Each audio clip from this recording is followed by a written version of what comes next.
ربنا آمنا فاغفر لنا ورحمنا وانت خیر الراحمین۔ شب قدر کی خاص دعا۔ بی بی عائشہ صدیقہ رضی اللہ تعالی عنہا نے حضرت محمد صلی اللہ علیہ وآلہ وسلم سے پوچھا کہ میں شب قدر کون سی دعا مانگوں؟ آپ صلی اللہ علیہ وآلہ وسلم نے یہ دعا فرمائی۔ شب قدر یہ دعا کثرت سے پڑھنی چاہیے۔ بسم اللہ الرحمن الرحیم۔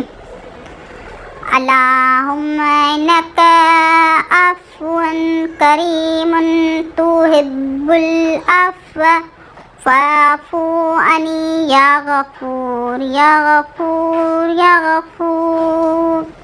ترجمہ: اے اللہ، بے شک تو معاف کرنے والا مہربان ہے، معاف کرنے کو پسند کرتا ہے، بس مجھے معاف کر دے، اے معاف کرنے والے، اے معاف کرنے والے، اے معاف کرنے والے۔